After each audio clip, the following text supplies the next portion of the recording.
So I wanted to make a video about taking players hostage, and the first thought that most people come to mind is the DM has taken the players hostage and they're railroading them. It's like, okay, I've got a story I'm going to tell. You're going to play the story. Here's how it's going to play out. Kind of do what I tell you to do. And while railroading's a problem, that's not what I want to talk about. I'm talking about players taking other players hostage. And it's not an intentional thing. At least I don't think it is. I think sometimes it may be, but most of the time not. So the point I'm getting at, or I want to get at, is that players, they come up with these great backstories. They're like, hey, my character's been doing this. This is who they are. They have this tragic thing that happened to them. They want to be avenged. Or at least that's what a lot of the ones I've run into do. They've had this bad thing happen, and they want to fix it. That's great until other player characters have other things that they want to do, and now we're in conflict. So if you're a player and you make one of these elaborate backstories and you have a goal that you're trying to get to, but that goal forces all the other players to just kind of nod and follow along with what you want to do, it's kind of the same thing as railroading. It's player railroading, or taking the other players hostage, as I've called it. You've decided that you're going to go avenge your fallen father, which means you must do thing X, thing Y, thing Z, and you're going to do that or die trying. And that's kind of at the detriment to the game sometimes, because if you haven't talked to the other players and you're just kind of trying to force this thing, it doesn't really work, because what if the other players have other jobs they want to do or other things they want to achieve and it doesn't line up with yours?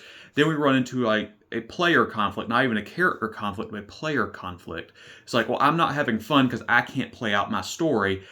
The thing is, player, it's not your story. It's the story of everyone at the table, and that includes the game master. Everybody is telling a collective story. It's not your story. I hate to break it to you, that's not how this works. And if it is how it works, you're probably playing video games and not D&D, Pathfinder, Shadow Dark, what have you. So how do we keep this from happening? We don't like it when the DM railroads and tells everybody what they have to do, so we shouldn't like it when one player decides that the game's going to go the way they want it to go, and everybody kind of has to tag along with them. That's not okay. So how do we make characters? How does the player make characters without kind of stepping on the toes of everyone else? I think there's a way to do it. The first thing, and I'm going to address how you can do it, work with the DM to do it and not work with the other characters to start with. So with the DM, if the Dungeon Master is running a wide open game where anything goes, you don't have to worry about it. I don't typically run wide open games. I typically have limits on what races are available. I have limits on what classes are available. I typically look at the world we're playing in and I say, hey, does this thing exist in this world? If not, then it's not viable. You can't use it. And I don't go with, well, what if there just happens to be one? Like, no, let's just look at the lore of the world, because I don't tend to write my own worlds. And look at what's being presented. If the Dungeon Master has presented this continent, let's say you're working on the continent of Corvair and Eberron, and you are in the region of Kibara. Kibara is a large, unexplored jungle for the most part. It's like, okay, we're going to be here, and the Dungeon Master will probably give you a couple of starting things to work with. Like, you're going to be doing X, Y, and Z to start with, and we'll see where it goes from there. That gives you the opportunity to kind of tailor what you're building to the environment, rather than having this fish out of water. I am this high holy paladin from the Grand Temple of so-and-so, and I don't know why I'm in this jungle, and you're just in the jungle. You should take what's being presented and sculpt around it. Not that you have to tailor everything to it, but it should give you the reason why you're there and a reason what you're trying to achieve. And it should be something that's flexible enough that it's not going to break the game for the other players. Yeah, the DM can adjust the whole story to whatever it is you've come up to, but if the other players have ideas, they can't. So let's talk about how to make a character that kind of fits with the other players. Don't write a detailed backstory. Simple.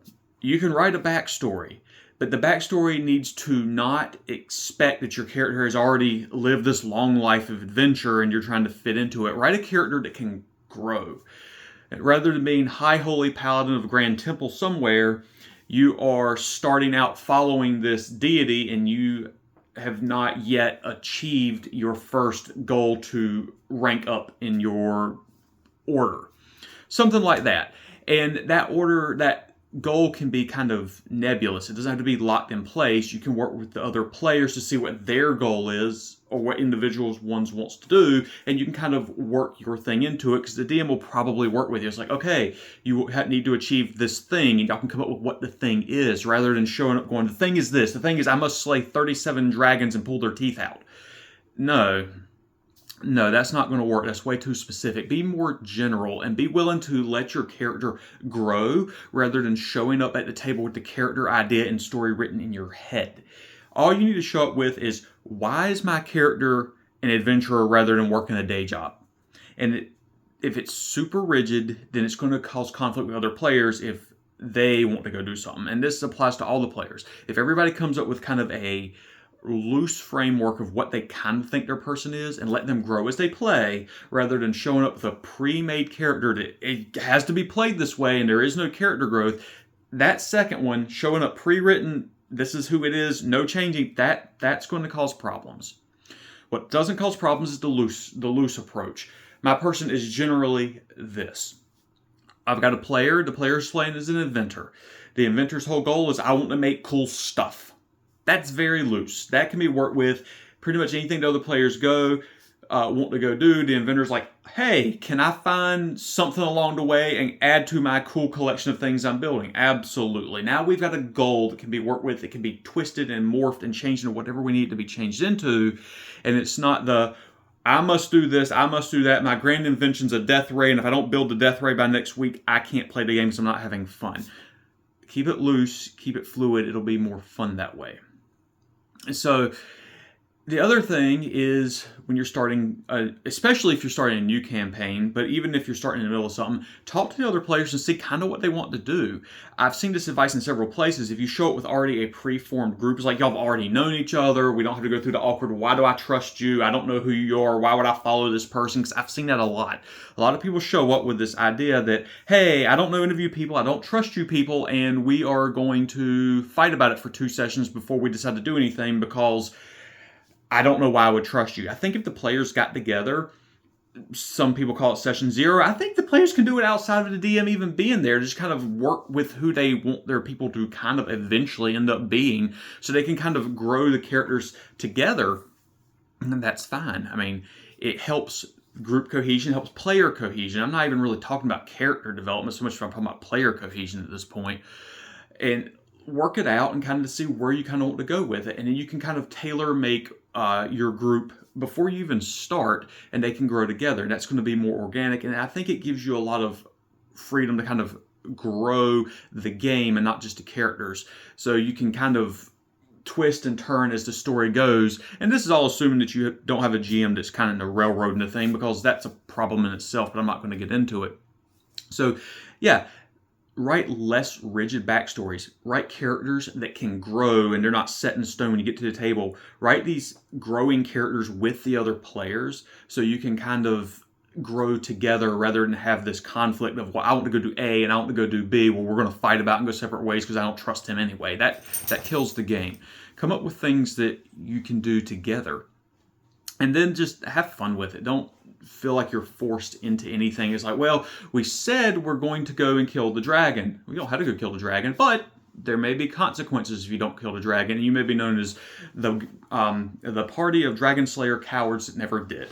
So, but that's okay, because then you can work with it and turn it into something else. You can do redemption. You can do something like that. So less rigid, more fluid, less butting heads with the other players, more talking about where you want to go. And if your character dies and you come in the middle of something, you kind of already know where the party is heading, and you can kind of work with the DM and what you want to fit something to where you can get picked up along the way and why you might have a similar interest, and we keep going with it. It's really not that difficult, but I think some people, they think that they've got to have it super rigid and come up with all this. You're not writing a novel. You're not. You're just kind of making characters that grow. That's all you've got to do.